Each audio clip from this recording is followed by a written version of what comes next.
विशाल और त्रिशा बहुत हैरान थे और उन्होंने उस आदमी से पूछा, आपको इस महल की कहानी पता है, वो वनराज और आराध्या की कहानी, वो विद्या देवी, सब? विशाल ने सारी कहानी उस आदमी को बताई, मगर वह आदमी कहानी को सुनकर थोड़ा हैरान सा हुआ। वह आदमी बोला, सुनी तो है, मगर तुमने गलत चीजें बहुत बनाई हैं खुद से। असल में बात कुछ और ही थी। प्यार सिर्फ वनराज को नहीं, आराध्या को भी बहुत था। राजकुमारी वनराज से बेइंतहा मोहब्बत करती थी।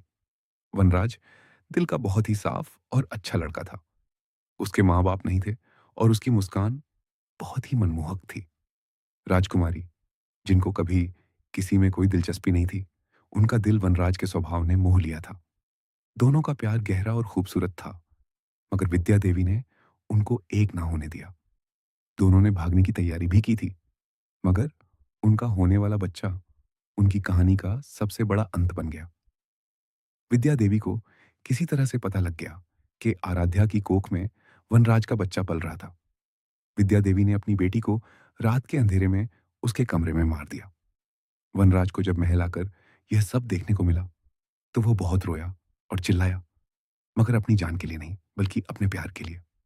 लोग कहते हैं कि उस वक्त आराध्या की कोख में उसका और वनराज का 4 महीने का बच्चा था और विद्या देवी ने अपनी बेटी का गला काटकर उन दोनों को मार दिया था।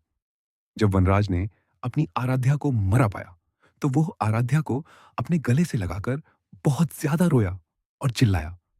उसकी चीखें सारे गांव में गूंजी। विद्या देवी ने उस कमरे का दरवाजा बंद कर दिया, मगर वो चीखें न थमी। विद्या देवी वनराज को तड़े पाना चाहती थी जिंदगी भर के लिए, मगर उन चीखों से तंग आकर उसने वनराज को अपने सैनिकों को कहकर उसके सिर पर हमला करवाकर उसे मरवा दिया। दोनों वनराज और आराध्या मर गए, मगर वनराज की मौत काफी दर्दनाक थी। उनके मरने के बाद भी विद्या देवी को कभी सुकून ना मिला। उसे रात को वो आवाजें तंग करती। सारा दिन महल में उसे बस डर लगता रहता और इसी के चलते विद्या देवी भी तड़प तड़प कर मरी मानो। उसे दुख था कि वह अपनी बेटी को पहले ही उस लड़के से दूर कर लेती। आज भी इस महल में वह चीखें गूंजती हैं जब उस रात की तरह बारिश पड़ती है। विशाल और त्रिशा को बहुत हैरानी हुई और उनको सारा सच समझ आया। उन दोनों के होटल पहुंचने पर उनकी मुलाकात उनके गाइड से हुई, जिसने उन्हें अपना नाम अंशुल बताया। त्रिशा और विशाल हैरान थे और उन्होंने उस गाइड को अरवण के बारे में पूछा। वो गाइड बोला, सर, अरवण नाम का कोई गाइड हमारे यहाँ नहीं है। मैं एक हफ्ते बिजी था, इसीलिए आ नहीं पाया। विशाल जल्दी से अपने कमरे की तरफ भागा और उसने अरवण को कॉल करने के लिए उसका दिया। वो कागज खोला। त्रिशा भी विशाल के पीछे गई और उन दोनों ने वो कागज पढ़ा, जिस पे लिखा था, मेरी खुशकिस्मती थी जो मैं आपके साथ रह सका। आपको यह कागज जल्दी खोलने का मौका नहीं दूंगा, पर एक दिन आपको इसे खोलने की जरूरत जरूर पड़ेगी। वह औरत जो आपको मिली थी, वह कोई और नहीं, विद्या देवी ही थी। वह आपको दोबारा मारना चाहती थी। आपको जिस जगह उसने वह कहानी सुनाई, वहां आपके निकलते ही झूमर गिर गया। वह इस बार भी आपको मिलने नहीं देगी, मगर मैं आपको अलग नहीं होने दूंगा। आपकी सोच यही होगी कि आखिर मैं कौन हूं और ये सब क्यों कर रहा हूं। बहुत गहरा रिश्ता है मेरा आपसे। कैसे समझाऊं ना आपको कि जब भी आपके गले लगूंगा तो मुझे वही एहसास दोबारा मिलेगा जो मैंने मरने से पहले महसूस किया था। जिन दो धड़कनों से मेरी धड़कन बनी थी, उनमें से एक को मैंने टूटते सुना था और एक को मैंने रुकते सुना था।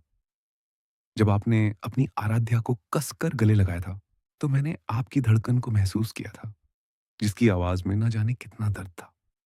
ना मैंने अपने माँ बाप को देखा, ना ही उनकी आवाज सुनी, मगर फिर भी मुझे उनके प्यार की गहराई पता थी।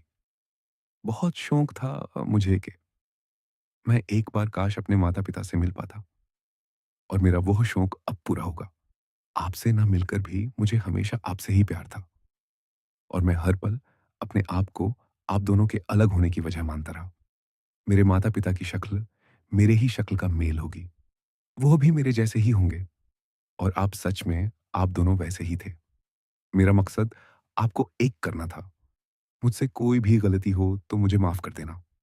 मैं अपने सबसे हसीन पल आत्मा बनकर जीऊँगा और आपको साथ होने को भी कहूँगा।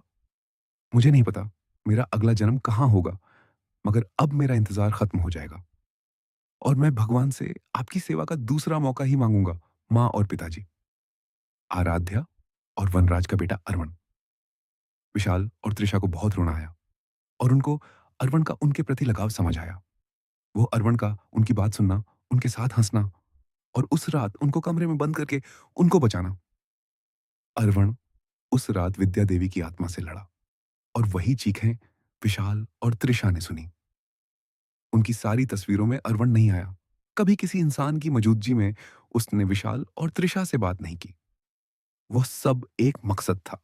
एक ऐसी जिंदगी की का मकसद जो शायद सिर्फ 4 महीने की थी, मगर अपने माँ-बाप के प्यार को जानती थी, उनके दर्द को समझती थी और खुद को उनके प्यार के खत्म होने की वजह मानती थी।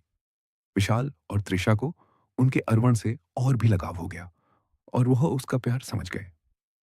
विशाल और तृषा ने उस कागाज को संभाल के रखा और एक दूसरे से खुशी-खुशी शादी की, क्योंकि उनको अब एक दूसरे से बहुत प्यार था। 1 साल बाद विशाल और तृषा का एक बच्चा हुआ। उन दोनों के रिश्तेदार बहुत उलझन में थे कि आखिर उन्होंने अपने बच्चे का नाम अरवण क्यों रखा था। विशाल ने अपने बच्चे को तृषा के पास हॉस्पिटल बेड पे लेटाया और उन दोनों ने प्यार से माथा चूमा अपने अरवण का।